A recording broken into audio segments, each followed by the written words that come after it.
Ok, bon bah on commence. Alors, salut à tous.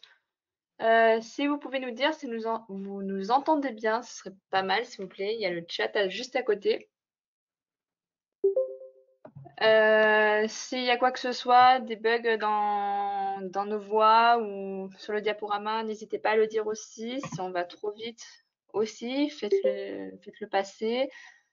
Si vous avez des questions, vous pouvez les écrire, on y répondra. Et voilà. Bon alors, je me présente vite fait, je m'appelle Mylène, je suis en deuxième année de médecine avec Flavien, Ouais, vas-y. de médecine, pareil. Et voilà. Et Et du coup, aujourd'hui, on va faire un cours communication. sur ouais, la biocé. La communication intercellulaire, c'est un cours qui se fait à la fin du semestre. Euh, il récapitule pas mal de choses qu'on voit dans plusieurs cours auparavant, comme la membrane plasmique, le système endomembranaire, le compartiment cytosolique, etc. Donc bon, si vous êtes un peu perdu parce que bon, c'est la pré-rentrée, vous n'avez pas tout vu, c'est pas grave, ne vous inquiétez pas, on va essayer de dégrossir tout ça, mais en rentrant également dans les détails. Si vous avez des questions, n'hésitez pas. Et voilà, je pense qu'on peut commencer. Qu'est-ce que t'en Allez. penses? Ouais, ça Allez, va, c'est ça me semble. parti. Ok, alors. La communication intercellulaire, alors on va voir plusieurs points importants qui sont écrits dans le sommaire. En gros, qu'est-ce que c'est? Grosso modo, les différentes modalités, la communication cellulaire à travers les radicaux libres, c'est-à-dire les éléments gazeux, à travers les ligands hydrosolubles et leurs récepteurs, les ligands liposolubles et leurs récepteurs. Et enfin, on verra comment tout ça se régule, comment tout ça, ça s'adapte et les interactions entre les différentes voies. Ok, on peut commencer. Alors, la communication intercellulaire. Qu'est-ce que c'est? Déjà pour commencer, c'est une caractéristique très très importante des organismes pluricellulaires, donc c'est-à-dire des organismes composés de plusieurs cellules. Elle est fondamentale, c'est super important à leur vie parce que sans ça, il n'y a pas de vie en fait. Euh, Effectivement, un organisme pluricellulaire a besoin de communiquer. Les cellules d'un organisme pluricellulaire ont besoin de communiquer entre elles pour que cet organisme fonctionne. Dans un organisme, on retrouve à peu près 200 types de cellules différentes qui possèdent tous donc un système de communication spécifique à leur type, mais on retrouve quand même une uniformisation entre toutes ces cellules. Alors, toutes les cellules peuvent recevoir un signal, donc un phénomène de réception. Ensuite, elles l'intègrent, puis elles le transmettent à l'intérieur d'elles-mêmes. Et voilà. Du coup, s'il n'y a pas de communication intercellulaire, bah, il y a mort cellulaire, par apoptose, tout ça, tout ça. Voilà. Et Euh, en Vas-y. plus d'une mort cellulaire, il peut y avoir les cancers. Donc, ça va se multiplier, ça va partir dans tous les sens. C'est Voilà. ça. C'est pour ça que c'est très important en thérapeutique. Parce que, en fait, une cellule cancéreuse, c'est une cellule qui perd la communication avec les cellules qui l'entourent, parce qu'elle va perdre les réponses au dialogue intercellulaire. Par exemple, voilà. Ouais, non, vas-y, tu peux rester sur le diapo Voilà. là, c'est pas mal.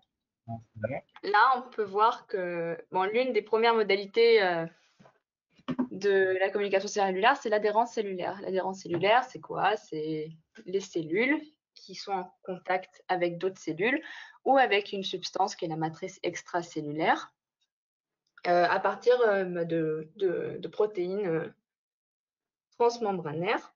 Et du coup, cette adhérence cellulaire, elle va permettre un phénomène qui s'appelle l'inhibition de contact, qui est introduite par les CAM, qui sont des cellules d'adhésion entre les cellules, qui vont se retrouver à la membrane plasmique, qui permettent à deux cellules d'être en adhérence.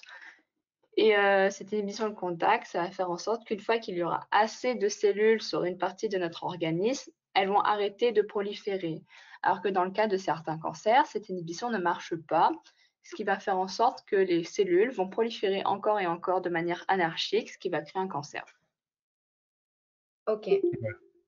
Et comme la diapo d'avant, là, il faut toujours retenir dans ce cours que c'est toujours, quoi qu'il arrive, de tout le long du cours, il faut garder en tête qu'il y a toujours une réception, une intégration, une transmission. Et à chaque fois dans les schémas, c'est C'est ça, indiqué. c'est Là, par exemple, là, il y a la réception, donc les deux câbles se touchent. Après, là, il y a l'intégration avec les flèches, ça va donner un signal. Et après, la transmission, qui va donc affecter le noyau, le cytosquelette ou le métabolisme, etc., etc. C'est toujours ça, il y a toujours trois étapes. La réception, intégration et transmission. ça, parfait. Attends, est-ce qu'on peut parler un peu plus de l'adhérence, s'il te plaît? Allez, vas-y. Ok. Allez, bon, là, on a parlé un peu de l'adhérence, mais on va expliquer un peu mieux. Du coup, une cellule, vous savez, une cellule, c'est formé d'une membrane plasmique, d'un noyau et de cytosols. Et cette membrane plasmique possède des molécules d'adhérence qu'on appelle soit les CAM, soit les SAM. Alors, les CAM, c'est des molécules d'adhérence entre les cellules, comme on peut voir là, entre la petite et la grosse cellule. Et il y a également les SAM, qui sont des molécules d'adhérence entre la cellule et la matrice extracellulaire. Dans les CAM, on peut citer la cadérine, la sélectine, la NCAM, que vous reverrez aussi dans le cours de la membrane plasmique. Et dans les SAM, on peut citer l'intégrine qui va s'attacher aux protéines de la matrice extracellulaire et qui vont permettre de transmettre les messages. Elles transmettent le message qui vient de l'extracellulaire par rapport à la cellule réceptrice vers le cytosol en donnant des modifications du cytosquelette ou du métabolisme cellulaire à travers des protéines cytosoliques, ou vers le noyau en mettant des FRT qui sont des facteurs de transcription qui vont modifier donc la transcription des gènes. Voilà. Allez, hop. Allez. Deuxième modalité importante de la communication intercellulaire, ce sont les jonctions communicantes. Alors, les jonctions communicantes, ce sont des jonctions à travers les cellules parce que certains signaux d'information peuvent passer d'une cellule à une autre grâce à ces jonctions. C'est des jonctions, comme on le voit sur le petit schéma du haut, à 4 domaines transmembranaires étroits. C'est des jonctions assez étroites aussi. Et on peut voir qu'elles sont formées par des connexines. C'est cette molécule-là qui possède les 4 domaines transmembranaires. Et ces connexines vont s'associer avec 5 autres connexines. Donc au total, on aura 6 connexines. Et cela va former un connexon. Les connexions, c'est les petits ronds qu'on a sur le schéma de droite. Et en fait, ce connexon, c'est donc la jonction communicante à travers laquelle les signaux d'information vont passer. Ces connexions peuvent s'ouvrir et se fermer. Ils sont calcium dépendants. L'information peut passer dans les deux sens, comme les doubles flèches le montrent. Par contre, il y a quelques contraintes, comme par exemple le poids moléculaire, c'est-à-dire que les molécules de trop gros poids moléculaire ne pourront pas passer à travers ceci. Ok. Je sais plus si on devait apprendre le poids. Je crois que c'est 76 000, non, mais je suis pas sûr. Je sais Vraiment, je plus, suis pas sûr. mais il est indiqué dans le cours Il arrive, de la membrane faut plasmique. qu'il arrive, vraiment. Ouais, faut qu'il arrive, voilà. Bah, si vous voulez, on vous le donnera. Ouais, je crois que c'est ça. Je crois que Chat a raison, c'est inférieur à 1 kg d'alcool. Ouais, c'est pas important pour l'instant, je pense. Enfin, ça, c'est, faut devoir l'apprendre. Ouais, là, dans ce cours, je crois qu'il n'en parle pas trop. Ce sera plus expliqué dans le cours de la membrane plasmique. Après, c'est le même professeur. Et comme vous le savez, en bio C, il faut faire des liens entre tous les cours, entre tous les schémas. C'est une matière qui se voit sur l'ensemble, en fait. Ouais, c'est Ok. ça. Donc, bon, si vous voyez ça dans un cours, il faudra le savoir pour l'autre cours. On vous redonnera le poids à la fin, si vous voulez. Ok, alors. On a vu que les cellules adhéraient entre elles, qu'il y avait des jonctions qui permettaient la communication, et maintenant on va voir ces différents modes de communication. Alors, il en existe 4 grands. 4 grands modes. On va commencer par le mode endocrine. Alors, le mode endocrine, ça vient des glandes endocrines qui fabriquent des hormones. Retenez bien que c'est endocrine, c'est pour les hormones, d'accord? À ne pas confondre avec les glandes exocrines, qui elles ont besoin d'un canal excréteur, alors que les glandes endocrines qui fabriquent des hormones se déversent directement dans la circulation sanguine, comme vous le voyez sur le schéma. On a notre cellule sécrétrice qui va exociter son hormone dans un capillaire, dans une circulation sanguine, pour aller dans une cellule cible. Donc c'est un mode de transport à longue distance pour les hormones, circulation sanguine. Comme exemple, on peut donner l'exemple de l'érythropoïétine, qui est aussi appelée l'EPO. C'est une hormone utilisée dans l'érythropoïèse, c'est-à-dire dans la fabrication des globules rouges dans la moelle osseuse.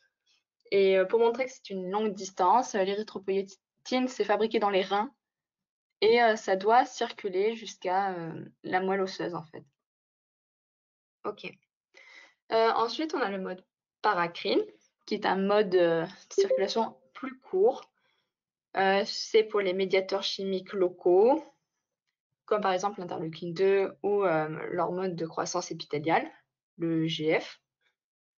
Alors, comment ça marche? C'est assez basique. On a une cellule sécrétrice qui va sécréter du coup ces médiateurs et ça va aller sur les cellules adjacentes, proches d'elles. Ensuite, on a le mode autocrine. C'est une cellule qui est en même temps la cellule sécrétrice et en même temps la cellule cible. Elle va sécréter pour elle-même en fait. Par exemple, l'interleukine 2, elle est sécrétée chez les lymphocytes T. Il va la sécréter, la fabriquer dans son cytosol, la sécréter dans le milieu extracellulaire. Et cette interleukine va s'attacher sur les récepteurs cibles sur la membrane plasmique de ce lymphocyte T. Et ça va permettre une réponse immunitaire où le lymphocyte T va se multiplier, se multiplier, se multiplier. Et enfin, on a le mode synaptique que vous avez déjà vu plein de fois dans plusieurs de ces cours. On a un neurone avec une cellule cible qui peut être un autre neurone, une cellule musculaire par exemple. Et du coup, le neurone va, à travers l'axone et un potentiel d'action, pardon, va faire bouger ces neurorécepteurs. Une fois arrivés au bout de l'axone, ces neurorécepteurs via des canaux calciques vont être sécrétés et vont sortir dans la fente synaptique pour s'accrocher à la cellule cible. C'est un mode de transport très très étroit. La fente synaptique est une fente très très étroite. C'est le moyen le plus court, c'est un moyen rapide. Et voilà. Nickel. Ok. Dernière modalité, ce sont les signaux chimiques. Alors, parce qu'on a vu que les cellules devaient être adhérentes, qu'il y avait des canaux, des jonctions communicantes, mais maintenant il nous faut les ligands, les signaux. Alors, on a 3 types de signaux, gazeux, hydrosolubles et liposolubles. Alors, les signaux gazeux, ce sont des radicaux libres qui ont une durée de vie assez courte. Ils peuvent être toxiques pour la cellule quand il y a une forte concentration. Du coup, durée de vie courte, etc. Alors, pour les signaux gazeux, ils se diffusent librement à travers la membrane plasmique et il n'y a pas de récepteur. C'est vraiment, ils diffusent à travers la membrane plasmique, ils passent à travers. Retenez bien qu'il n'y a pas de récepteur. On a par exemple le monoxyde d'azote qui va donc traverser la cellule pour pouvoir activer des kinases. Donc des kinases, c'est des protéines qui vont ajouter un groupement en phosphate sur une autre protéine. Et on a aussi par exemple le monoxyde de carbone. Attends, Il y a une question. Le GF, c'est une hormone de croissance. Ça veut dire épithélial growth factor. C'est l'hormone de croissance épithéliale. Oui, oui, c'est une hormone de croissance. Un facteur de croissance. Ok. Ensuite, on a les signaux hydrosolubles. Alors, contrairement aux signaux gazeux, ils ne se diffusent pas. Alors, pourquoi ils ne se diffusent pas? Hydrosoluble, ça veut dire hydrophile, c'est-à-dire qui aime l'eau. Comme vous le savez, la membrane plasmique, c'est un grand pourcentage de phospholipides, et les phospholipides et l'eau ne se mélangent pas. Donc, hydrosolubles ne diffusent pas à travers la membrane plasmique. Donc, s'ils ne diffusent pas, ils ont besoin de récepteurs membranaires. Et une fois que le ligand va s'accrocher au récepteur membranaire, ça va activer une cascade de signalisation avec des modifications biologiques qui vont avoir par exemple des effets sur le métabolisme, sur le cytosquelette ou sur le noyau. Quelques caractéristiques des ligands hydrosolubles. Ils ont une durée de vie courte. Ils peuvent permettre des réponses rapides, donc c'est-à-dire dans le cytosol ou le cytosquelette à travers les kinases, ou des réponses plus tardives avec des facteurs de transcription dans le noyau. Ensuite, les signaux liposolubles. Liposoluble, c'est hydrophobe, lipophile, donc qui aiment les lipides en fait. Donc eux, ils sont pas miscibles dans l'eau. Donc ils sont pas miscibles dans le plasma ni le sang. Donc pour se transporter à travers la circulation sanguine, par exemple pour les hormones stéroïdes, ils ont besoin d'un transporteur sanguin. Du coup, eux, ils peuvent se diffuser simplement à travers la membrane plasmique, vu qu'ils sont lipophiles. Mais parfois, on peut retrouver certains récepteurs pour émettre des réponses rapides, donc avec des récepteurs cytosoliques ou membranaires, ou des réponses plus tardives avec des récepteurs nucléaires, comme pour les autres ligands, avec des facteurs de transcription. Voilà. Donc, retenez bien que gazeux, ça se diffuse et qu'il n'y a pas de récepteur, que hydrosoluble, il y a des récepteurs, mais ça ne se diffuse pas. Et lipophiles, ils peuvent diffuser, mais aussi posséder des récepteurs. Ok, du coup, on a vu les types de ligands selon leur composition chimique. Maintenant, on va voir les différents types de ligands de type agoniste et antagoniste. Alors, agoniste, c'est une molécule qui va se fixer sur son récepteur et qui va avoir les mêmes effets que le ligand naturel de ce récepteur. Par exemple, l'acétylcholine est le ligand naturel du récepteur nicotinique. Mais il existe aussi la nicotine qui va se placer sur ce même récepteur et avoir les mêmes effets que l'acétylcholine. Donc c'est un ligand artificiel, car ce n'est pas le ligand naturel, mais il est agoniste car les mêmes effets que lui. Ensuite, on a les ligands antagonistes qui vont donner l'effet inverse du ligand naturel. Par exemple, l'alpha-bungarotoxine qui va bloquer l'effet de l'acétylcholine qui va donc avoir pour effet la paralysie du corps, voire la mort. Et du coup, voilà, il va se mettre à la place du récepteur, ce qui va empêcher l'acétylcholine de se mettre. Et donc, tous les effets que l'acétylcholine mettait ne vont pas pouvoir se faire. Et du coup, ça va donner l'effet inverse. Voilà. Après, il y a un piège à le prof. Je ne sais pas si ce prof qui insiste, mais antagoniste, à Ouais. part son semestre 2, je ne sais plus, ça va donner l'effet inverse. Et ça ne va pas juste bloquer l'effet. Donc, il peut y avoir des pièges sur ça. Si on vous met en QCM cette molécule a un effet antagoniste et bloque l'effet, annule l'effet, on peut dire c'est faux, parce qu'en fait, ça va donner l'effet inverse. Et je sais que le prof, il avait insisté, alors je ne sais plus si c'est le prof, il avait bien insisté que ça donne l'effet inverse et ça consiste pas juste à bloquer l'effet de l'agoniste. Ouais, je crois que c'est ça. Je crois que Selena a raison. C'était plus dans les cours bio 3 bis, je crois. Ouais, voilà, c'est ça. On revoit les récepteurs. Oui. Je sais pas si on est au deux Euh, ici, mais bon, je pense qu'on peut quand même le dire. Ok. Du coup, on a vu les grandes bases de la communication intercellulaire. Est-ce que quelqu'un a son micro allumé? Quelqu'un a son micro, attention. Est-ce que la personne qui a son micro allumé pourrait l'éteindre, s'il vous plaît, pour qu'on puisse s'entendre un minimum? Il me semble que c'est pour vous, mais Ok. Alors, du coup, on a vu les trois grands piliers de la communication intercellulaire. Merci. Et du coup, maintenant, on va voir comment ça fonctionne globalement. Du coup, on va commencer par les radicaux libres, donc les ligands gazeux. Ok. Alors, radicaux libres, on avait dit que ça diffusait à travers la membrane plasmique, que ça avait une durée de vie courte, qu'il n'y avait pas de récepteur.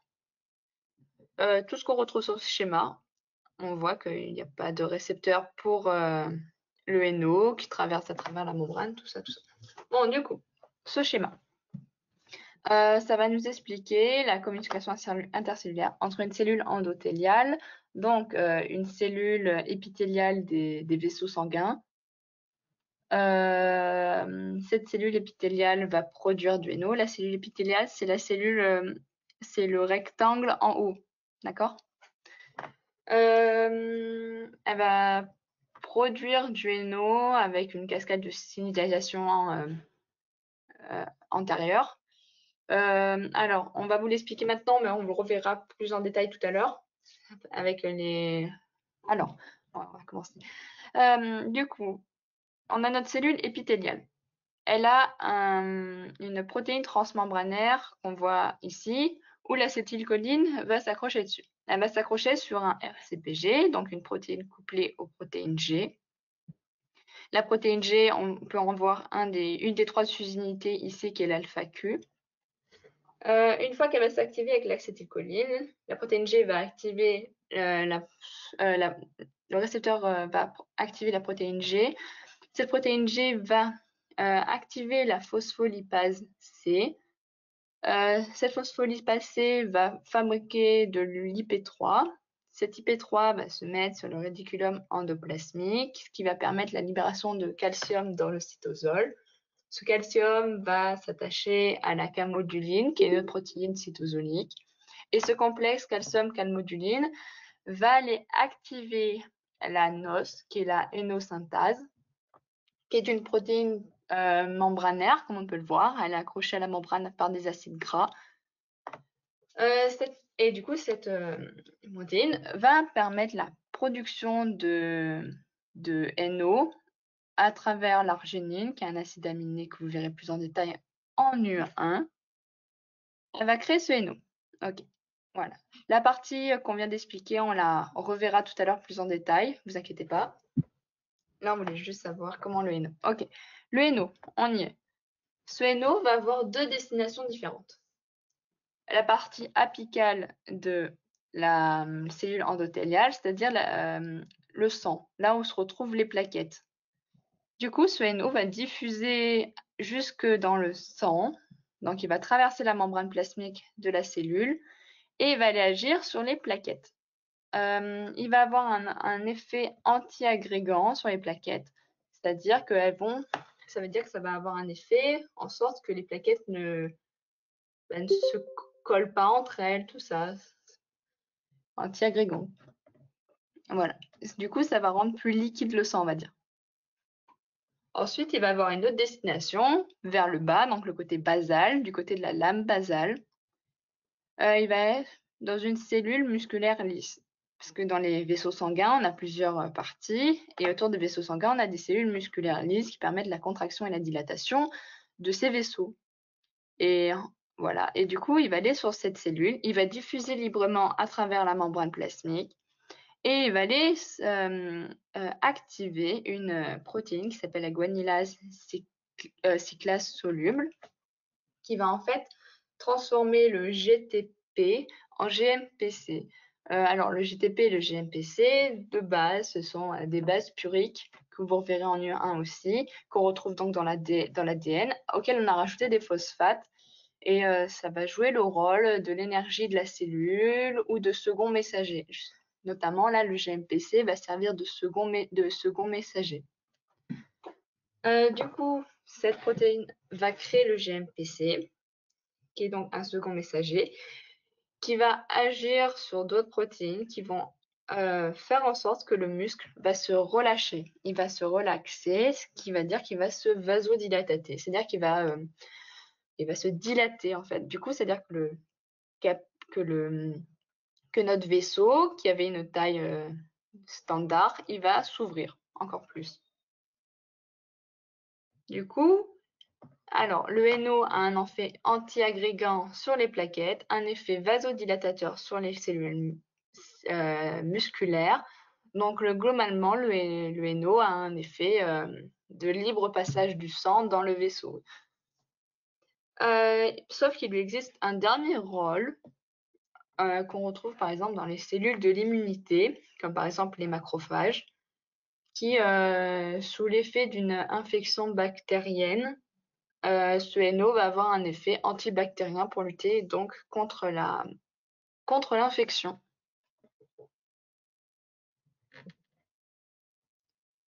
Voilà. Ouais. Maintenant, oui, tu as un truc à dire?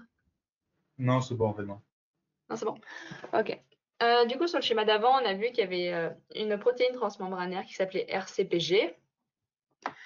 Du coup, maintenant, on va en parler plus en détail de ce que c'est. Alors, le RCPG, c'est une protéine transmembranaire qui possède 7 domaines transmembranaires. Ces domaines transmembranaires sont en hélice alpha. Il y a une partie extracellulaire qui est glycosylée, une partie intracellulaire qui peut se faire, auquel on peut rajouter un phosphate, un ou plusieurs. Ces récepteurs ne marchent jamais seuls.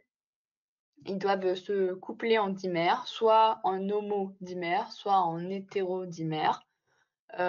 Ces RCPG forment une très grande famille. C'est une des familles les plus diverses de récepteurs de notre organisme. Alors, ils sont, comme le nom RCPG l'indique, ça veut dire récepteurs couplés aux protéines G, donc ils sont couplés aux protéines G. Mais aux protéines G hétérotrimériques, ça veut dire qu'ils possèdent trois sous-unités. On a la sous-unité alpha qui marche seule, qui est ancrée à la membrane plasmique, et on a un complexe gamma-bêta, où gamma est ancré à la membrane plasmique, mais pas bêta. Cette protéine, elle a un rôle de transducteur, c'est-à-dire qu'elle va transmettre l'information à des effecteurs primaires, et ce qui va nous donner des seconds messagers, et ce qui va activer une cascade de signalisation, et donc avoir des effets cytosoliques et nucléaires. Donc là, on a le... Non, Désolé. Ouais. c'est pas grave. Alors là, nous avons un exemple d'un fonctionnement assez basique du RCPG. Du coup, là, nous avons notre RCPG où on pourrait voir les 7 domaines transmembranaires. Il va recevoir un signal chimique, un ligand, qui va l'activer. Ça va activer la protéine G hétérotrimérique, où on peut voir les 3 sous-unités, alpha, bêta, gamma, où alpha et gamma sont ancrés à la membrane plasmique et pas bêta. Le bêta et gamma forment un complexe alors qu'alpha marche seul. Ils vont avoir du coup un effet de transducteur, donc ils vont aller transmettre l'information à des effecteurs primaires qui peuvent être soit transmembranaires, soit cytosoliques.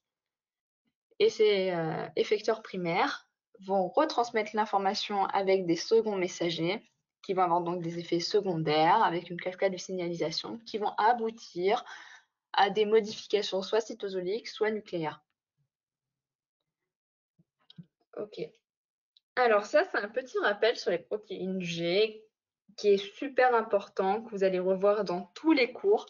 C'est un schéma qu'on voit dans le cours du cytosol, je crois. Et ça nous explique donc les protéines G, comment ça s'active, comment ça se désactive, etc. Donc, protéine G, c'est couplé au GTP ou au GDP. Attention, il y a plein de flèches qui tombent entre ça et l'ATP. Donc, protéine G, c'est GTP, GDP, ok? Du coup, il y a la protéine G, et donc elle est couplée au GTP ou au GDP, ce qui va lui faire une modification spatiale, tout ça. Comme là, on peut le voir, là, c'est schématisé par un GDP avec un rond et un GTP avec un carré.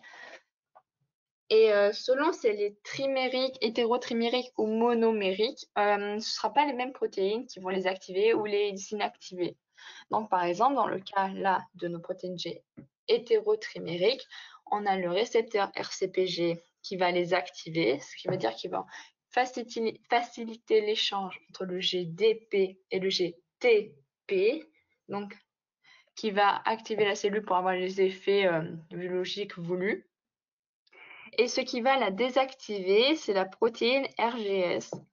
RGS, en fait, il va hydrolyser le GTP pour enlever le phosphate, pour le transformer en GDP. Voilà, du coup, c'est récapitulé juste à côté. RCPG active hétérotrimérique et contre, alors que RGS l'inhibe. Ensuite, pour les protéines monomériques, on a la protéine GEF qui va donc avoir le même effet que le RCPG, mais sur les protéines monomériques. Donc, il va faciliter l'échange du GDP en GTP. Et l'effet inverse sera fait par la protéine GAP, qui va donc hydrolyser ce GTP en GDP. Voilà. Ouais, si vous ne comprenez pas ou qu'il y avait besoin qu'on explique un peu plus, dites-le nous. Ok, du coup, on a vu qu'il y avait différentes protéines qui pouvaient activer ces protéines G, qu'elles étaient couplées à des RCPG, etc.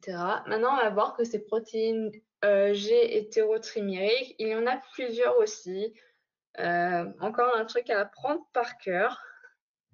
Et en fait, il existe plusieurs sous-unités alpha, donc la protéine qui va marcher seule. Et selon quelle protéine sous-unité alpha c'est, il va y avoir des effets biologiques différents. Donc par exemple, si on a une protéine alpha 12, elle va aller activer la protéine G monomérique Rho, ce qui va avoir comme conséquence la production de facteurs de transcription et donc avoir des conséquences directes sur l'expression des gènes. Notre protéine alpha Q, qu'on a déjà vu dans l'exemple de tout à l'heure avec le NO, ça va avoir elle va aller activer les phosphodiesterase. La phosphodiesterase, j'ai oublié de le dire tout à l'heure, mais on l'a vu sur le schéma avec le GMPC. C'est ce qui va transformer le GMPC en GMP en fait. Elle va, Ouais, ouais, c'est voilà, là. c'est celui-là. Voilà. La PDE, c'est la phosphodiestérase et en fait, elle va enlever le cycle au GMPC pour le transformer en GMP, pour qu'il reparte pour redevenir un GTP, etc. Ok, elle va donner aussi les phospholipasés. Alors les phospholipasés, ce sont des protéines qui vont cliver les phospholipides, comme par exemple, on le verra tout à l'heure, mais le PIP2. Une fois que le PIP2 est clivé, ça va nous donner de l'IP3 et du DAG. Et ça, après, ça va avoir des effets. Le DAG va avoir un effet sur la kinase. L'IP3, comme on l'a vu, va aller... non, alpha, bêta, gamma, c'est des protéines qui sont couplées au RCPG. En fait, tu as ton récepteur à la membrane. Et juste à côté de lui, tu vas avoir alpha, bêta, gamma. Et en fait, quand le ligand va arriver sur le récepteur RCPG, il va transmettre l'information au... Voilà. Là, on a notre récepteur. On a notre récepteur qui est tout seul. Le ligand va se poser sur lui et ça va avoir un effet sur la protéine G qui est juste à côté. Et là, quand on parle de alpha 12, alpha Q et tout ça, en fait, c'est la sous-unité là, alpha qui est ici, donc la sous-unité de la protéine G. Trimérique, c'est-à-dire qu'il y a 3 sous-unités en fait. Et trimérique, c'est-à-dire qu'il y a alpha, bêta, gamma, 3 sous-unités. Et hétérotrimérique, c'est-à-dire qu'il y a 3 sous-unités différentes. C'est pour ça alpha, bêta, gamma. Voilà. Et c'est pour ça parfois on dit protéine G monomérique, parce qu'il y a des protéines où ben, il n'y a pas trois sous-unités, mais voilà, il n'y a qu'une sous-unité, quoi. Ça, Voilà. monomérique, c'est à une seule sous-unité. C'est ça. Figure 7, c'est laquelle? Figure 7 du poly, ouais, mais du coup, je vais prendre la diapo. Oui, parce qu'on n'a pas le poly sous la main. Attends, Alors, moi, je sais que j'avais là les trucs. Vous voyez là mon écran? Ouais. Attends, là, c'est tout J'en ai. noir. Ah, c'est bon. Je sais pas si je l'ai du coup sur mon ordi, mais là on avait celle-ci, bon, ça on connaît. Euh, Là non. Non, ça Là, c'est. figure 7, je sais pas du tout si elle y est. Ah, elle a dit c'est elle, mais je sais pas laquelle c'est. Non, ouais, non, on l'a pas. Mais bon, voilà, de toute façon, vous aurez le poly, donc vous l'avez déjà, de toute façon. Non, elle a dit qu'elle y était pas, elle est passée. Ah, je l'ai Est-ce en que fait. tu peux nous dire laquelle c'est, s'il te plaît? Je sais pas. Parce qu'on là, on Ah, avec visualise. le alpha I S Q12. Ah S. oui, ça, mais d'accord, elle y va après. Voilà, elles sont là. Ah, celle-là? Celle-ci? Celle-ci? Ouais. Ah, vous voulez qu'on vous l'explique? De toute façon, après, on va en parler. Elle y est sous la diapo, je crois. C'est même sûr, je crois, Oui, elle y vous est. inquiétez, je sais plus. Mais vous inquiétez pas, on va vous expliquer après comment ça fonctionne. Là, on vous dégrossit la chose et après on passera dans les détails. Là, après ce tableau, je crois, elle y est. Donc, si elle y est pas, bon, on l'explique après. Mais normalement, elle y est. Attends, Bah là, je on a la. vois. Non, elle y est pas, en fait. Donc, ouais, on va l'expliquer, en fait. Après, il y a celle-là où ça nous explique l'un des quatre. Ouais. Bah, de toute façon, ça, on va le faire. Oui, Ouais, on du va coup, ben, réexpliquer. allez, vas-y. Je vais. Non, c'était pas celle-ci, mince. C'était celle-ci, voilà. Je vais essayer de voir si je peux. Tu veux leur expliquer? Ah oui. Ouais, ouais, te mettre à côté, mais je crois pas. C'est en fait comme ça, en fait. C'est bon, là, vous voyez? Agrandis juste un peu la diapo, s'il te plaît. Ouais, ouais, ça va être Ouais. compliqué. Non, au pire, voilà, voilà. Au pire, après, je bougerai comme ça. En fait, le tableau Euh, là, c'est un récapitulatif de ce schéma, hein. ouais, en gros, c'est ça, ouais. Bon, du coup, je l'explique. Vas-y. Ouais, c'est bon. Alors, ouais, alors dans la leçon, ils nous décrivent, ils nous précisent en fait les différentes sous-unités alpha. Les bêta gamma, on n'en parle pas, donc on s'attarde surtout sur alpha, sur les alphas. Donc on en voit quatre, comme disait Mylène. Donc il y en a la 12. Alors la 12, elle est là, et en fait, la 12 va activer une protéine G monomérique. Malheureusement, ça c'est que du par cœur, mais bon, je veux dire un truc, c'est que ce cours, ce qui est cool, c'est qu'il y a beaucoup de schémas, et si on apprend les schémas, on apprend quasiment toute la leçon. Moi, je me rappelle, pour ces cours, je m'attardais surtout sur les schémas parce que ça te permettait de comprendre beaucoup de choses qu'il y avait dans la leçon. Et au final, c'était beaucoup plus bénéfique, je trouve, d'avoir des schémas que des listes comme ça un peu barbares. Bref, donc du coup, tu as la 12, justement. Donc ici, on la voit, et elle va activer une protéine G monomérique. Alors voilà, on a un cas de protéine monomérique, c'est RAW, donc il ne faut pas se faire avoir en QCM. Et ici, on le voit bien, comme à chaque fois, en fait, à ROGEF. Donc ROGEF, c'est une autre protéine qui va activer RAW. Hein, c'est comme Ouais. on avait la On disait diapo tout à l'heure, d'avant. Ouais, voilà, comme on disait tout à l'heure, c'est toujours ça. De toute façon, c'est toujours le même mécanisme, un peu, mais avec différentes protéines.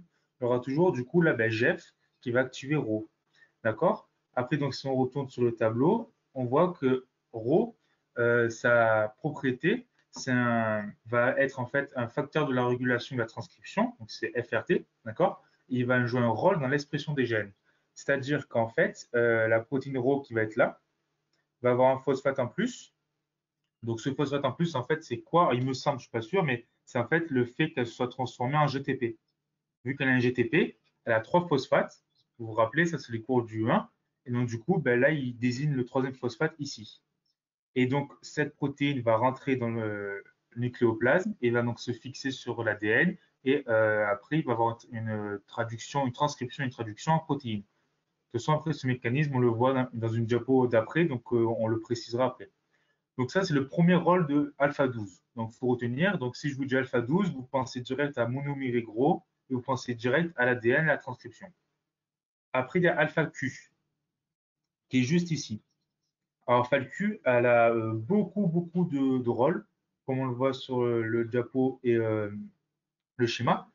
Donc déjà, deux rôles principaux, c'est qu'elle va activer la phosphodiesterase et activer la phospholipase C.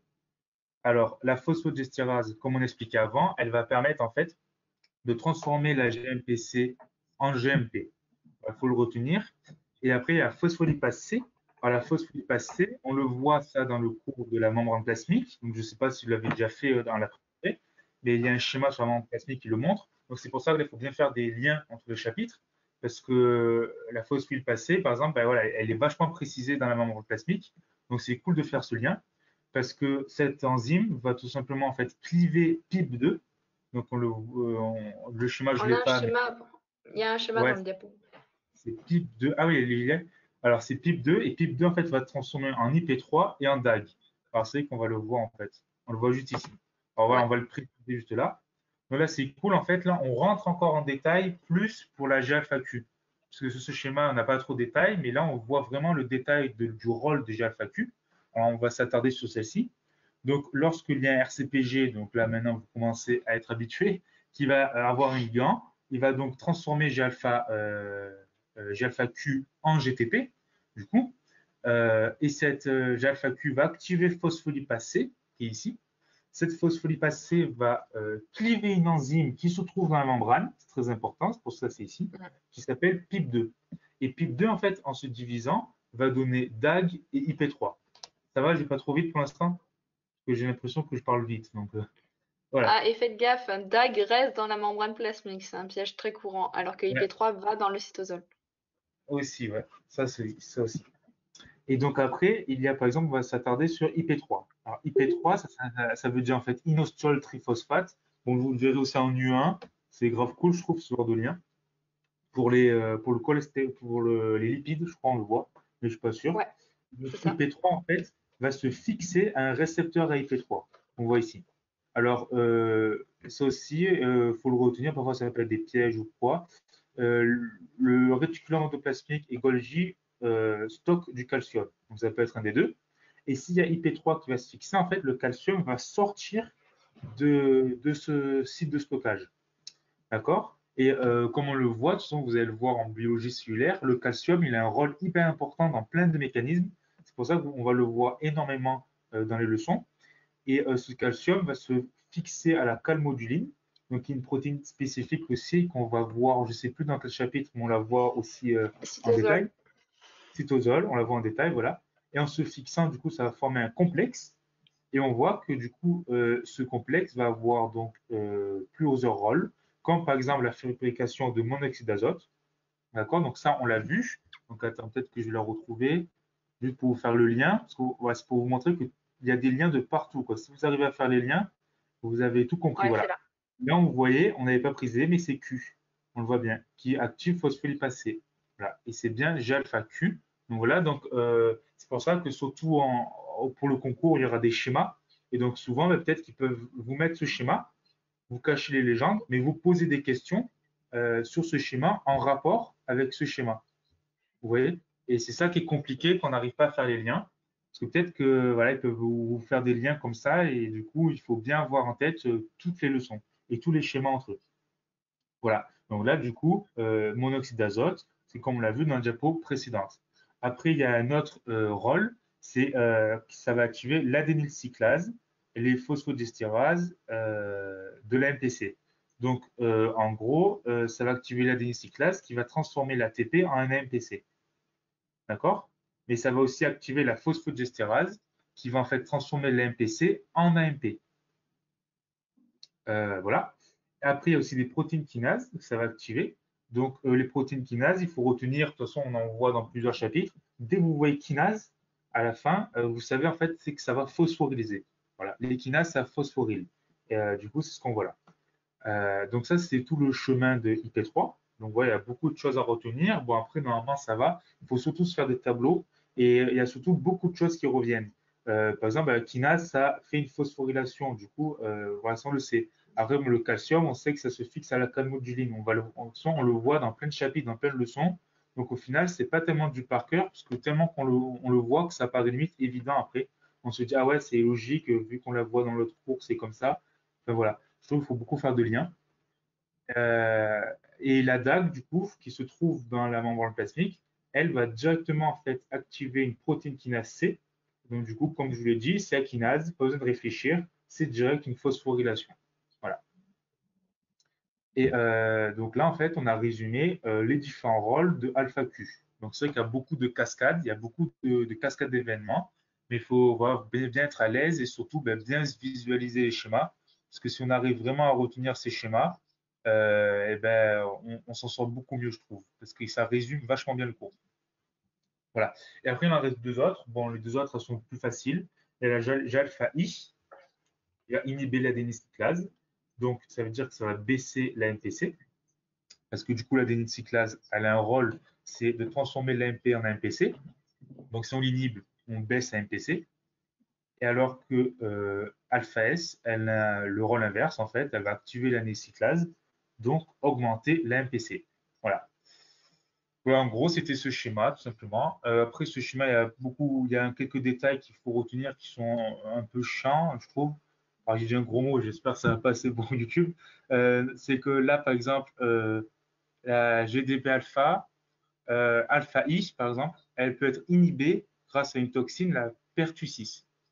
Voilà, ça, c'est des petits détails, des petits pièges qui peuvent inverser, parce que, par exemple, la alpha S, elle est inhibée par le choléra. Voilà, ça, c'est des petits pièges bien vicieux. Je ne sais pas s'ils peuvent faire tomber ça, parce qu'en plus, il n'en parle jamais, je crois, le prof, je ne suis pas sûr. Mais bon, c'est sur le schéma, donc il vaut mieux l'apprendre.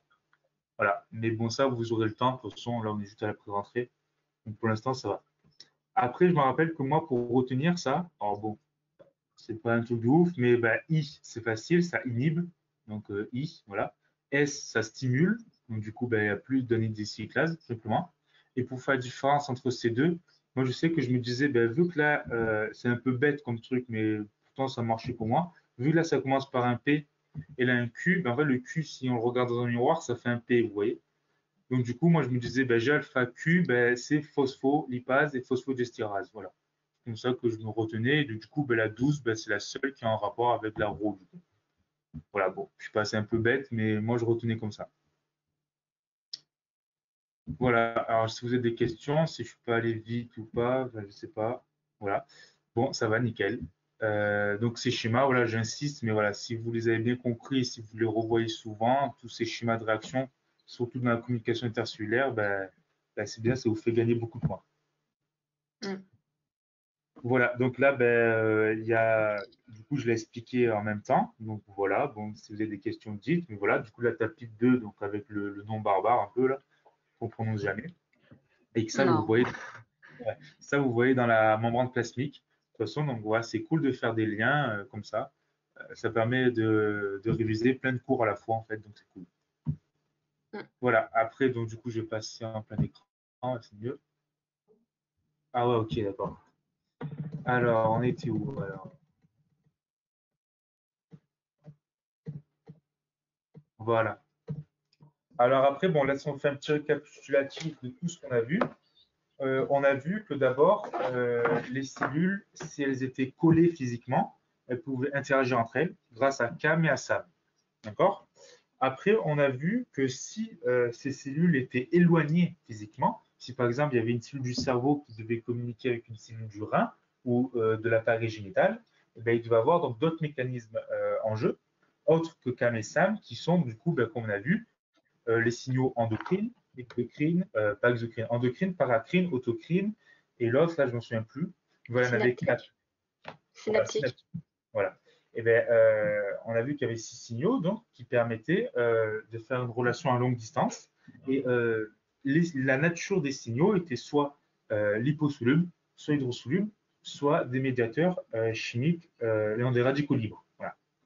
Donc c'est très important d'avoir ça en tête. Moi, je trouve que c'est bien de séparer. Donc, soit la cellule est collée physiquement, donc c'est comme ça, soit elle est éloignée, du coup, ben, c'est liposoluble, hétérosoluble, avec endocrine, etc., etc. Après, on va voir qu'il y a donc, on a un peu vu là grâce au CPG, qu'il y a donc un autre type de communication. Donc, ben, après avoir envoyé ces signaux, eh ben, la cellule les reçoit. Et du coup, il y a les récepteurs RCPG qu'on a vu précédemment, avec plusieurs caractéristiques. Donc, ça, il faut le retenir à chaque fois. Il faut se faire des fiches, je trouve. Ouais, c'est 7 domaines transmembranaires, qui est une grande famille de protéines, etc., etc. Mais après, il y a d'autres récepteurs, donc on n'en voit que deux dans ce cours, il me semble. L'autre important, c'est le récepteur à activité kinase. Donc là, encore une fois, il y a le mot kinase, donc ça veut dire phosphorylation.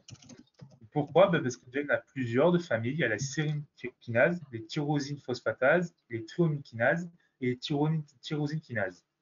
Alors dans ce cours, on va voir que les tyrosine kinases, enfin, même dans toute l'année. On voit que ces-ci, les autres, on les cite, mais on ne les voit jamais trop. Donc, en fait, qu'est-ce que ça veut dire tyrosine kinase? Là, il faut faire des liens aussi, je trouve. Kinase, ben, phosphorylation. Et tyrosine, eh bien, on sait grâce à l'U1 que c'est un acide aminé. Donc, du coup, on en conclut qu'en fait, ce récepteur va, en fait, lorsqu'il va recevoir un signal, se voir une phosphorylation au niveau d'un acide aminé, la tyrosine. Voilà. Donc, on en voit plusieurs. Par exemple, le récepteur à l'EGF. Donc, comme quelqu'un l'avait posé la question. Ah non, il y a des problèmes. J'entends. En fait, il y en a un qui entend plus. Mais tout Dites-moi, le là, monde vous entend, tu vois. m'entendez déjà ça? Ah, que je parle pas dans le vide, hein. Mais tout le monde entend sauf une personne. Ok. Bon, de toute façon, vu qu'il sera retransmis sur YouTube, c'est cool. Donc, si vous avez des problèmes, vous suffira de revenir sur la vidéo. Mm. Voilà. Bon, ben, désolé pour ceux qui n'entendent pas. Je vais essayer de parler moins vite déjà. Voilà. Donc, il y a le récepteur à l'EGF, par exemple, comme on avait vu. Donc, vous vous rappelez, l'EGF, c'est une hormone de croissance. Donc, Pour lorsque les épithéliales. voilà, pour les cellules épithéliales growth factor. Et dès qu'elle va se fixer, en fait, et ben on le voit ici grâce à la légende, domaine activé de tyrosine kinase. Mais en fait, ici, dans le cytosol, il va y avoir en fait un groupement phosphate qui va venir sur la tyrosine, qui est ici. Donc, du coup, ben, le récepteur va être activé. Après, voilà, il y en a plusieurs. La récepteur PDGF, donc je crois qu'on ne le voit jamais, lui, je m'en souviens plus C'est pour trop. ces facteurs pour les plaquettes. Du coup, c'est Pour les le récepteur pour l'hormone de croissance des plaquettes. Voilà, d'accord. Ben, l'hormone de croissance pour les plaquettes. Et ici, VEGF, alors, il me semble que c'est aussi une hormone, un facteur de croissance. C'est pour les vaisseaux, donc les cellules endothéliales. Ok, voilà, vaisseau sous l'endothélium. Bon, ouais, donc c'est des exemples. Bon, ce schéma, il n'est pas à apprendre. Bon, il n'y a pas beaucoup de trucs, voilà. Voilà, c'était Et- juste pour mettre à quoi ça ouais, voilà, c'est ressemblait. juste voilà, c'est ça. Et après, il y a bien quelque chose qu'il faut avoir en tête, car les pièges, ils peuvent en avoir beaucoup sur ça.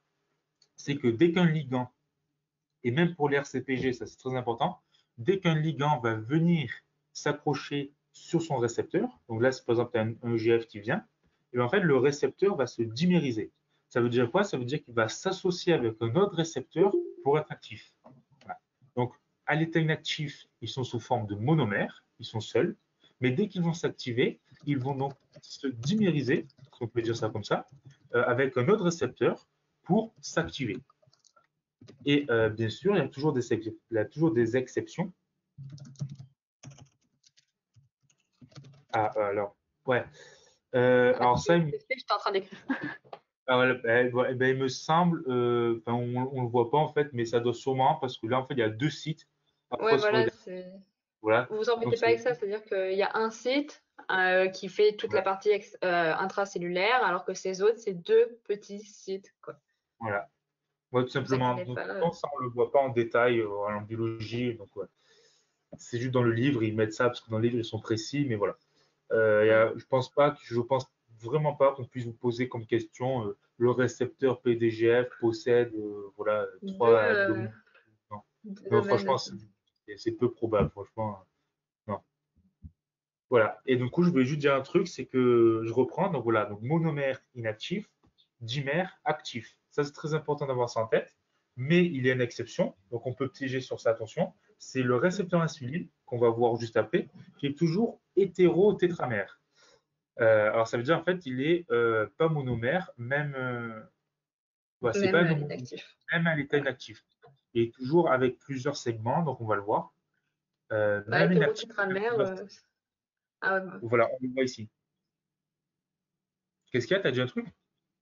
Bah non, mais je veux dire que hétérotétramère, en fait, c'est-à-dire qu'il possède déjà 4 sous-unités qui sont pas les mêmes. Bah, vous verrez qu'il a 2 chaînes alpha Ouais. et 2 chaînes bêta. Ouais, voilà. Et donc, on le voit ici, par exemple. Donc, il est sous forme de dimère, d'accord? Mais même s'il n'y avait pas eu le facteur de croissance, il serait quand même sous forme de dimère.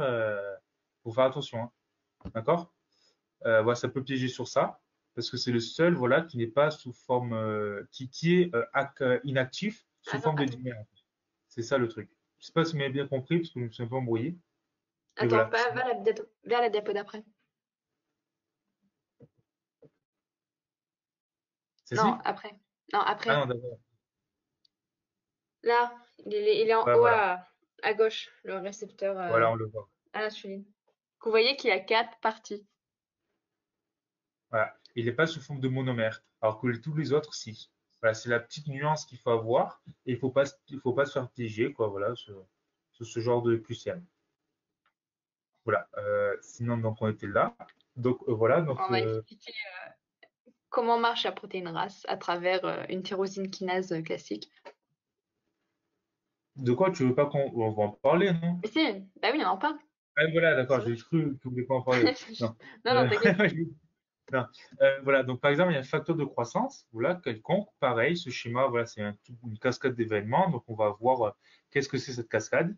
Donc il se fixe sur un récepteur à tyrosine kinase, qu'on voit ici, donc il est sous forme de dimère, et comme je vous disais, en fait, là par exemple, c'est un récepteur qui possède donc des sites de phosphorylation, donc on les voit ici, les T. Voilà. Donc en fait, dès que ce récepteur s'est activé, il y a des sites de phosphorylation qui sont apparus. Ici, 3 par exemple. Alors, à quoi vont servir ces sites de phosphorylation?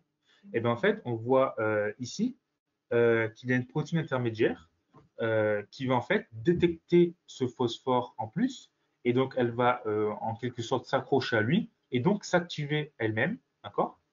En s'activant, elle va donc activer RAS-GEF. Alors là, pareil, il y a GEF, donc il faut retenir que GEF, ça active. Activé, ouais. Voilà. Et ça, il faut bien le retenir, il faut bien avoir des tableaux, ça, parce que voilà, si vous savez que GEF, ça active, après, vous aurez n'importe quelle protéine, même si c'est RAS, même s'il y a écrit RO, même s'il y a écrit n'importe quoi, vous comprendrez. Voilà, quand c'est RAS-GEF, donc ça va activer. Ça va activer quoi? Ben, ça va transformer en fait RAS-GDP en RAS-GTP. On le voit ici, voilà, le GDP, il vient, alors que le GDP, il s'en va. Après RAS-GTP, va en fait euh, activer une kinase. Donc la kinase, on répète, ça ne fait pas de mal, ça va entraîner une phosphorylation, d'accord? Cette kinase, du coup, va phosphoryler une autre kinase, en fait, inactive. Celle elle-même va s'activer, enfin, va en activer une autre, etc., etc. Voilà, il y a une grosse cascade d'événements. Et en fait, à la fin, on va se retrouver avec ERK. Alors, ERK, je ne me souviens plus comment dire, de ces lettres-là. Je crois que c'est extra. Ça veut dire, et ouais, extracellular regulate kinase. Ouais, voilà, extracellular kinase. Donc, c'est En en fait, fait une ERK, protéine. c'est une kinase, en fait. Ouais, voilà, c'est une C'est kinase la dernière kinase de cette cascade. de cette cascade. Voilà. La dernière kinase de cette cascade, c'est ERK. Et ERK, en fait, va entraîner une phosphorylation, encore une fois, parce que c'est le rôle du kinase, de protéines cytosoliques ou nucléaires, ou et, hein, ça dépend. D'accord? Et ça va entraîner, du coup, d'autres conséquences, comme une différenciation, une prolifération, etc. etc. Voilà. Sachant qu'en plus, là on le voit juste là, c'est que le récepteur peut éviter de passer par une protéine intermédiaire et peut directement phosphoryler une protéine qui va directement entraîner une prolifération. Voilà. Donc Mm. il faut bien avoir en tête, en fait, dans cette leçon, je trouve qu'il faut bien avoir en tête cette notion de cascade d'événements. C'est un peu les effets papillons, en fait. Au début, il y a juste un petit facteur qui va se fixer, et au final, à la fin, on arrive avec des cascades énormes d'événements, avec plein de trucs activés, et au final, avec une prolifération, une différenciation et plein de modifications cellulaires. Voilà. Donc ça, c'était pour les récepteurs tyrosine kinase. Il faut bien différencier, hein, la RCPG, tyrosine kinase. Alors ici, il y a d'autres exemples. Donc, c'est des exemples avec récepteurs insuline et récepteurs glucagon. Donc, il faut avoir en tête que l'insuline, c'est quoi? C'est une hormone hypoglycémiante. D'accord? qui va se fixer à un tyrosine kinase. Donc là, il faut bien avoir en tête insuline. Donc, si on vous dit insuline, vous pensez direct hypoglycémiant et tyrosine kinase. Il faut que ça soit dans votre tête. Alors que si on vous parle de glucagon, vous devez directement penser à hyperglycémiant, mais aussi à RCPG. On voit que du coup, les hormones n'ont pas les mêmes récepteurs, etc. Donc, on peut vite s'embrouiller. Donc, moi, je vous conseille de faire des gros tableaux avec tous les RCPG d'un côté, toutes les insulines de l'autre, pour vraiment avoir les idées claires, parce qu'il ne faut vraiment pas s'embrouiller. Alors là, on va voir un mécanisme. Donc là, on va voir le mécanisme de transduction, c'est-à-dire de cascade d'événements, mais aussi un peu le mécanisme de recyclage. Parce qu'après, on va en voir que ces récepteurs vont devoir être recyclés pour pouvoir être réutilisés, etc., etc. Donc si on commence par l'insuline, euh, c'est le même mécanisme de tyrosine kinase précédent, c'est-à-dire qu'il y a une insuline qui se fixe, d'accord? Et là, ce récepteur va être en fait internalisé, c'est-à-dire endocyté. On voit ici. Euh, voilà. Donc du coup, on voit qu'il se fait endocyter parce que on voit ici en petit, il y a des petites étoiles. Ça veut dire en fait il s'est fait phosphoryler. Voilà. Une fois que donc il est internalisé, il rentre dans un endosome. Donc là, on fait référence à la leçon sur le système endomembranaire. Hein. Vous vous rappelez, voilà, endosome précoce, endosome tardif. Et du coup, il va descendre comme ça, il va s'acidifier. Et du coup, grâce à l'acidification, et ben, en fait, il va y avoir une dissociation entre le récepteur et son insuline, tout simplement, grâce à une enzyme, du coup, l'insulinase. Euh, L'insuline, du coup, ben, va rentrer dans la cellule et va faire son travail, quoi.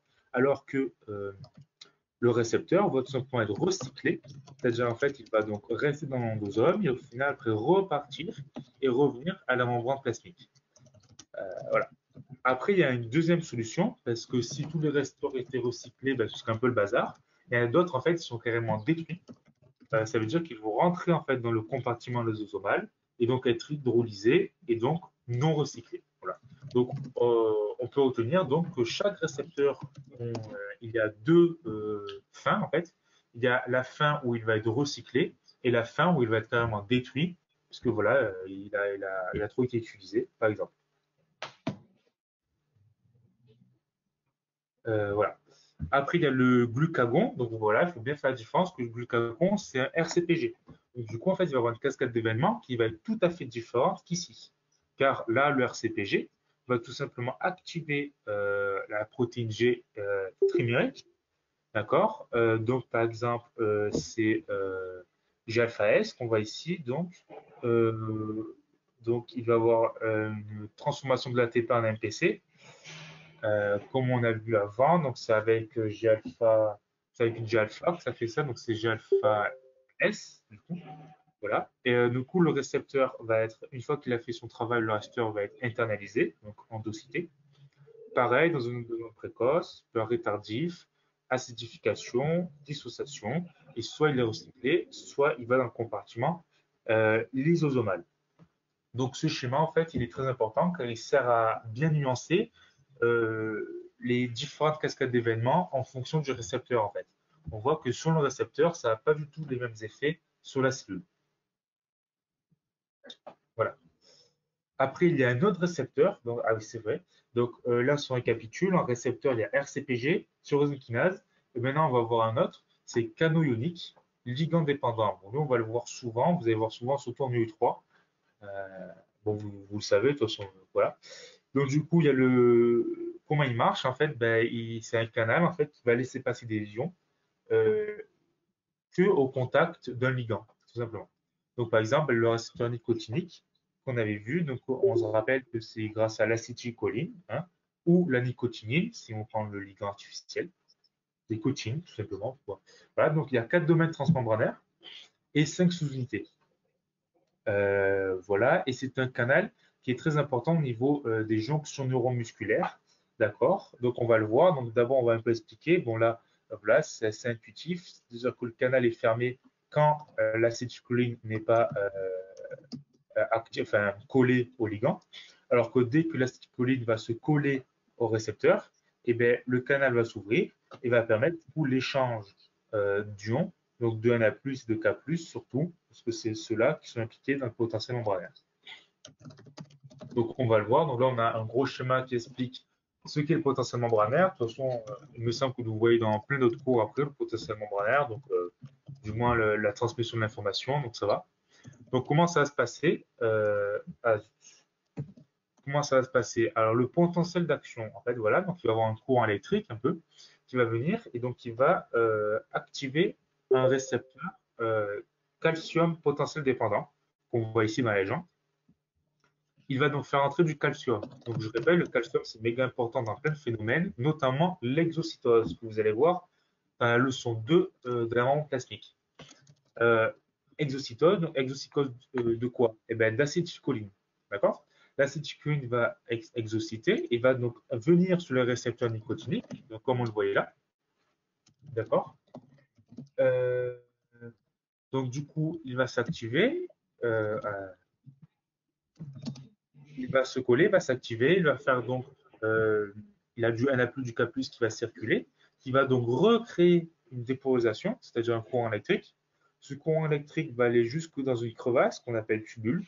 Et au niveau de cette crevasse, en fait, il y a un réticulum sarcoplasmique. Donc, c'est un réticulum qui est au niveau du muscle, en fait. Et ce courant donc, va entraîner une libération de calcium, encore une fois. Donc là, je ne sais pas si vous voyez ma souris, mais c'est ici. Voilà. Et donc, ce calcium, après, va être impliqué dans la contraction musculaire. Il peut même après revenir, si après il y en a trop dans le cytosol, il peut même revenir dans le réticulum sarcoplasmique grâce à un canal. Voilà, tout simplement. Donc, on voit que, encore une fois, on voit que juste un petit potentiel d'action peut entraîner voilà, énormément de conséquences sur la cellule d'après. Voilà, c'est la magie de la communication intercellulaire. Euh, voilà. Donc moi je trouve qu'il faut vraiment bien apprendre les schémas parce que voilà, je répète, mais voilà, il résume un peu, voilà, en quelques images, résume 30 lignes de cours, quoi, limite. Donc voilà, je trouve ça super. Donc si on récapitule, encore une fois, pour bien qu'on retienne, on a donc plusieurs récepteurs. Le RCPG qui est connecté à des protéines G, le récepteur tyrosine kinase qui fonctionne grâce à une phosphorylation, et enfin le canal ionique qui lui fonctionne grâce à un ligand. Après, il y a les récepteurs aux stéroïdes. Donc, les récepteurs aux stéroïdes, qu'est-ce que c'est? En fait, là, pour l'instant, on a vu des phénomènes qui se passaient uniquement dans le cytosol. Mais il peut y avoir aussi des communications entre les différents noyaux des cellules. Et donc, on va faire appel aux stéroïdes. Donc, androgène, progestérone, glucocorticoïdes, voilà. Tout ça, c'est des hormones stéroïdes qu'on connaît. Et donc, elles sont toujours composées des mêmes domaines, c'est-à-dire le domaine AB, qui est au niveau de N terminal, donc NC, là, voilà, et qui va réguler la transcription. Après, il y a C qui va se fixer, D qui est un domaine charnière, et E qui va permettre la régulation de la transcription. Et c'est là aussi où il va avoir le récepteur NLS. C'est là aussi où il va se interagir avec par exemple, qu'on va voir après. Voilà, donc il faut retenir ces domaines un peu, puisqu'il y a des questions qui peuvent tomber, je pense. Donc, encore une fois, encore un schéma avec une cascade d'événements. Donc, ce chapitre, c'est que de ça. Donc, qu'est-ce qui va se passer? Donc, on va essayer d'expliquer grâce à ce schéma. Donc, en fait, déjà, faut rappeler un truc. On l'a vu en début de la diapo, c'est que les récepteurs stéroïdes sont liposolubles. Donc, s'ils sont liposolubles, ils ne peuvent pas se déplacer librement dans le sang, parce que le sang est composé majoritairement d'eau. Donc, du coup, il faut des transporteurs. On les voit ici. Transporteurs androgènes. Une fois qu'ils viennent au niveau de la cellule, et bien, l'androgène va passer facilement à travers la membrane plasmique. Pourquoi? Et bien parce que c'est une hormone lipophile et que la membrane plasmique est aussi lipophile. Une fois qu'il est dans le cytosol, il va aussi rentrer facilement dans l'enveloppe nucléaire par un port nucléaire, d'accord? Et une fois qu'il est dans le nucléoplasme, il va interagir avec par, donc via quel domaine? Et bien, si on voit précédemment, via le domaine E. Parce que le domaine E, c'est le domaine qui permet la régulation et aussi l'interaction avec par. Donc, pourquoi on parle de par ici? Parce qu'en fait, c'est un récepteur libre inactif. Ici, nous avons un récepteur libre inactif. Et en fait, il est inactif. Pourquoi? Parce qu'il est fixé avec par.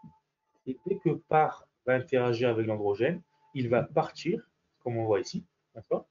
Et l'androgène va se fixer sur le récepteur et va donc l'activer. Voilà. Après, comme on a vu précédemment, chaque récepteur va se dimériser une fois actif, sauf, je répète, le récepteur insuline. Donc, on le voit ici, dimérisation, d'accord?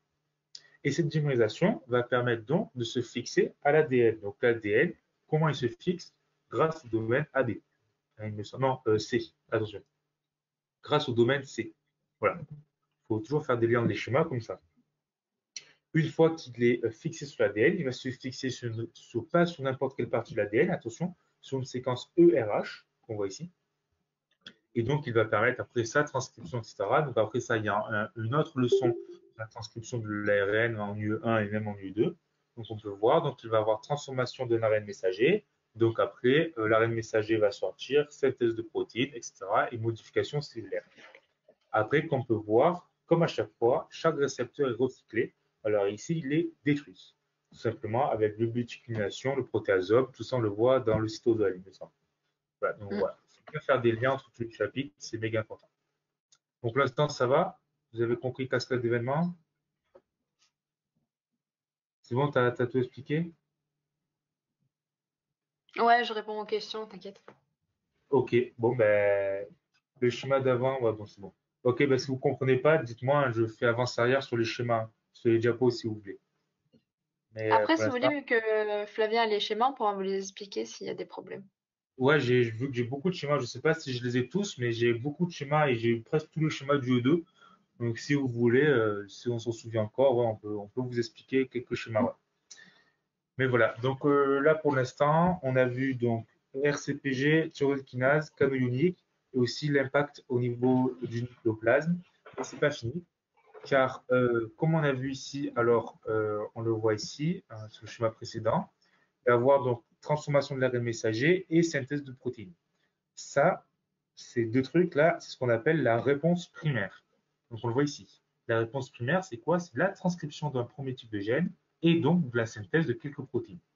Donc, juste ici. Donc, dès que l'hormone va se fixer sur l'ADN, il va y avoir une réponse primaire. Mais après la réponse primaire, il va y avoir une réponse secondaire.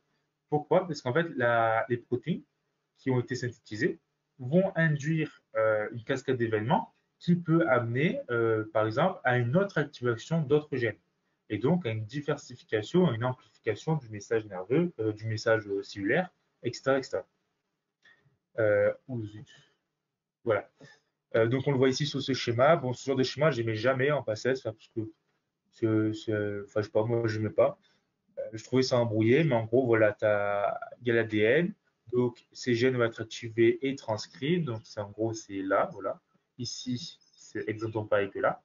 Ils vont être activés, donc synthèse de protéines, et ces protéines vont entraîner une autre cascade d'événements, parce que là, on peut imaginer que ces protéines vont activer d'autres protéines, etc., etc., pour au final refaire rentrer une hormone pour revenir à l'ADN, au final, c'est ça. Et donc, au final, ben, soit il va y avoir une inhibition, soit une activation, tout simplement, qui va entraîner du coup une autre synthèse protéique.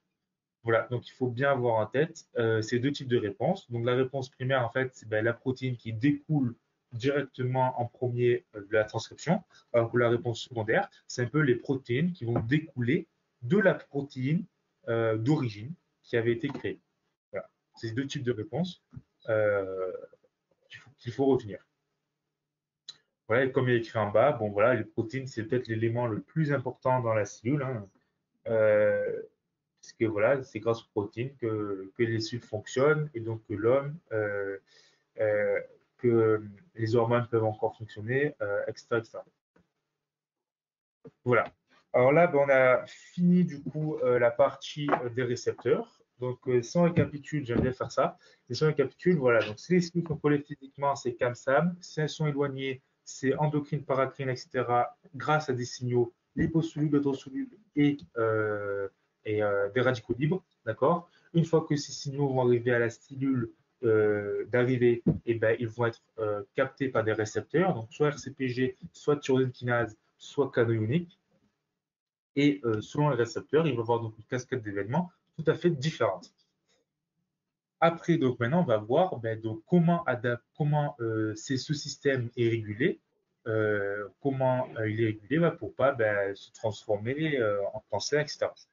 Donc, on peut, en fait, la cellule va agir sur deux moyens, soit sur la quantité de ligands, c'est-à-dire la quantité de signaux, donc l'hydrosoluble, hétérosoluble, etc., soit sur la quantité des récepteurs.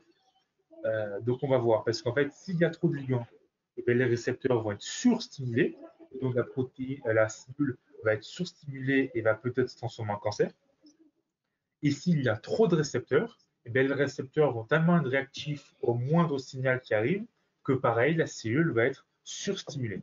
Donc pour ça, on a différentes techniques, donc soit naturelles, soit artificielles par l'homme, hein, ça dépend. Donc soit on détruit les ligands, soit on les capture grâce à d'autres protéines, soit on contrôle la quantité des récepteurs grâce à une désensibilisation, grâce à l'eubétiquinylation et le protéasome notamment. Voilà. Euh, donc ici, voilà, donc une régulation. Donc on a un type de régulation naturelle, cette fois-ci. C'est quoi? C'est grâce, encore une fois, à une phosphorylation. Pourquoi? Ben, parce que, par exemple, on prend l'exemple du RCPG. Le RCPG, une fois que le ligand sera fixé, qu'il aura fait son travail, eh ben, il va devoir être recyclé, ce qui ne sert plus à rien. Donc pour ça, il y a une kinase non spécifique qui va en fait induire une phosphorylation sur le récepteur, une unique. Et cette phosphorylation, j'ai bugué, cette phosphorylation va en fait entraîner une endocytose. Donc là, pareil, on fait un rappel au niveau du chapitre du cytosol, où on voit l'eubétiquination qui a lieu grâce à une phosphorylation. Donc on voit que tout est lié. C'est pour ça qu'il y a une kinase qui phosphorylise le RCPG. Mais après, il y a une deuxième mode de régulation qui est spécifique. Pourquoi spécifique? Parce qu'en fait, il y a une kinase spécifique qui va mettre des phosphates en des endroits précis du RCPG. Pourquoi des endroits précis? Parce qu'en fait, après, il y a l'arrêt qui va s'activer.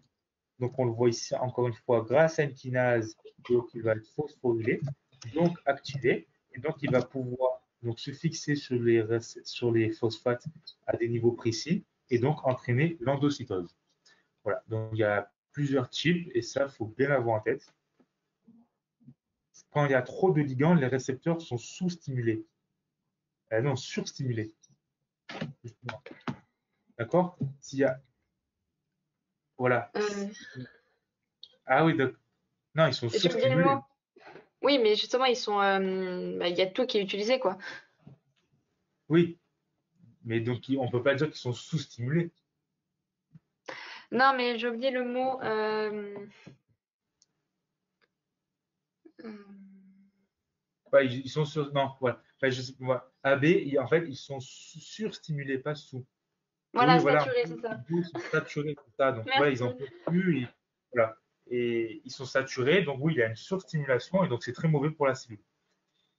Voilà. Alors que quand il n'y en a pas beaucoup, ben là, oui, quand il n'y en a pas beaucoup, ben, le récepteur ne reçoit pas beaucoup de ligands. Donc, oui, il n'est pas beaucoup stimulé. Voilà. Donc, il faut bien avoir en tête aussi que la régulation a toujours lieu à cause d'une endocytose, hein. Il est toujours endocyté. Voilà, donc ça c'était fini pour la régulation. Donc il me semble que dans la leçon on précise un peu plus, hein, il y a quand même plus de détails. Bon là c'est juste la pré-rentrée donc on s'en fiche un peu, mais ouais, je me rappelle qu'on parlait aussi des régulations mais artificielles de l'homme, avec où on bloquait les récepteurs, etc., etc. Mais bon, il y a plein de détails. Bon pour l'instant on s'en fiche un peu. Mais il faut retenir que du coup voilà, il y a une régulation naturelle mais aussi artificielle par l'homme pour éviter les maladies. Après, bon, 15h19, ça va, on a le temps. Après, donc, interaction, donc, on peut voir, en fait, comme je vous l'avais dit depuis le début, il y a différents récepteurs qui vont entraîner différentes cascades d'événements. Mais il faut bien avoir en tête que ces différents récepteurs peuvent parfois agir en commun pour tout simplement avoir la même cascade d'événements et donc entraîner une réponse beaucoup plus amplifiée. Donc on le voit ici, par exemple. Alors c'est bien là parce que je crois que c'est le seul schéma qui le précise. Dans la leçon, c'est écrit que le RCPG, par exemple, il est sous forme de dimère. Parce que vu qu'il est attaché à un ligand, bim, il va devenir fonctionnel et donc il se dimérise. Voilà. Et donc on peut voir donc, que ce soit le RCPG ou le tyrosine kinase, les deux vont avoir un rôle dans la phospholipase C. et donc avoir les mêmes effets avec IP3, DAG, etc. Et au final, eh ben, il va y avoir activation soit de FRT, soit de protéines cibles, etc., etc. Voilà, comme c'est écrit dans la diapo, des récepteurs différents et des activations différentes peuvent converger vers l'activation d'une même enzyme, comme ici la phospholipase C. Voilà. Donc, ce sont bien des récepteurs différents, mais ils vont agir en même temps. Alors, pourquoi ils sont sous forme de dimère? Ouais, ça, c'est un truc pour être activé en fait. En fait, ça, c'est un truc vachement ambigu dans la leçon et dans les schémas parce que c'est presque jamais écrit. Il me semble que dans la leçon, c'est jamais écrit alors que le prof le précise. Parce que je me rappelle, j'étais allé en cours et le prof le dit bien. Alors, je ne sais pas si dans la leçon c'est écrit, mais moi je crois pas. Mais en fait, comme j'ai dit avant, euh, chaque récepteur, tous les récepteurs doivent, une fois qu'ils reçoivent un ligand, se dimériser. C'est une fois qu'ils sont dimérisés qu'ils vont devenir actifs. On le voit dans plein de schémas, ce qui est précisé, donc c'est cool, ça fait grave des rappels. Par exemple, on rappelle, c'était un peu avant, par exemple ici, voilà, je vais aller trop vite, ici par exemple, c'est un récepteur, il y a un ligand qui se fixe, il se dimérise. Pour être actif, il se dimérise. C'est très important d'avoir ça en tête. Le seul qui n'a pas besoin de dimériser, c'est le récepteur insuline. Bon, pour l'instant, ça va, vous avez compris? Ok. Euh, mais ce qu'il ne faut pas oublier, c'est que le RCPG, je ne sais pas si tu as compris, tu n'as pas répondu, hein. Le RCPG, eh ben, c'est un récepteur comme les autres. Donc, dès qu'il reçoit un ligand, il doit se dimériser pour être actif. Et ça, c'est quelque chose d'important. Et pourquoi je dis que c'est ambigu? Parce qu'en fait, ce schéma-là, c'est le seul, en quelque sorte, qui ne contient pas de faute, car c'est le seul où on voit ici la dimérisation du RCPG. On en voit deux. Alors que dans tous les autres schémas, et ça, je ne comprends pas pourquoi, moi aussi, j'avais bugué pendant longtemps, par exemple ici, eh ben, le RCPG, on le voit seul. Et donc, du coup, ça peut porter à confusion, mais il ne faut pas se laisser piéger. Ouais, c'est Voilà, juste je pour sais pas. simplifier les schémas, parce que si on marque vraiment toute la réalité biologique, on aurait des Voilà, c'est schémas, ça. mais très, très surchargés, du coup, on comprendrait plus rien. Mais il faut savoir qu'un récepteur, peu importe qu'il soit RCPG, tyrosine kinase, il faut qu'il soit dimérisé pour qu'il soit actif. Voilà. Et ça, c'est très important. Donc, on le voit que sur ce schéma. Donc, là, il ne faut pas être perturbé. Mais le RCPG, voilà, il faut qu'il soit dimérisé. Par contre, il y a Alors, une pourquoi faute le au schéma. schéma? Ils mettent le DAG, oui, dans le cytosol, mais je Ouais, pense que c'est aussi pour simplifier le schéma parce que la membrane plastique, on va dire qu'elle est un peu saturée aussi. ouais. Euh, Ça, mais DAG, le DAG reste dans la membrane plasmique comme le PIP2. Et c'est vraiment que l'IP3 qui va partir dans le cytosol parce que lui, il agit sur sur le réticulum endoplasmique, alors que le DAG va agir sur des kinases qui sont proches de la membrane plasmique, donc il reste dans la membrane plasmique. Et ouais. est-ce qu'on peut revenir sur le schéma avec la restine, s'il te plaît? L'arestine, allez, go. Ouais. Ok. Là, voilà. Du coup, la restine, c'est une protéine qui sert à réguler les RCPG. Du coup, pourquoi on régule les RCPG? Alors, on régule par rapport à ce qu'on a dit, la quantité de ligands, mais aussi la quantité de récepteurs. S'il y a trop de ligands, les récepteurs sont saturés. Si on n'a pas assez, les récepteurs ne marchent pas, c'est logique. Et mais aussi une quantité de récepteurs, on la contrôle aussi parce que, par exemple, on mange beaucoup de sucre. On va avoir donc une hyperglycémie dans le sang. Et du coup, ben, on va faire en sorte qu'il y ait plein de récepteurs à l'insuline au niveau, plein de récepteurs à l'insuline au niveau de la membrane. Dans le cas contraire, si on n'a pas assez de sucre dans le sang, on va faire en sorte qu'il y ait plusieurs récepteurs au glucagon au niveau de la membrane plasmique. Donc, par exemple, si on veut, donc le glucagon, on a dit qu'il était hyperglycémiant. Donc, si on veut que baisser le taux de sucre dans le sang, on va, on va phosphoryler ce récepteur glucagon, là, comme par exemple dans le schéma 2 avec la voie spécifique. On va phosphoryliser le récepteur. La restine va venir au niveau de ce récepteur pour l'internaliser. C'est-à-dire qu'une fois qu'il sera dans le cytosol, il sera plus actif, il ne pourra plus être utilisé. Donc, ça veut dire que les ligands ne pourront plus se mettre, c'est-à-dire que le sucre ne sortira pas dans le sang. Ça veut dire que seuls les récepteurs à l'insuline vont pouvoir marcher, ce qui va diminuer le taux de sucre dans le sang. Pardon. Euh, Ouais, voilà. Du coup, la restine, elle sert pas juste à internaliser, elle sert à réguler le nombre de récepteurs à la membrane plasmique et pour que il n'y ait pas de compétition entre les récepteurs, pour qu'on puisse avoir des normes biologiques correctes. Exact. C'est bon? J'ai compris, merci pour les exemples. Voilà. Oh, ça, vous avez compris, ça va. Nickel. Ouais, il Voilà, faut mieux donner des exemples, c'est plus sympa. ah, ouais, ouais. Voilà, c'est fini. Donc, bah, écoutez,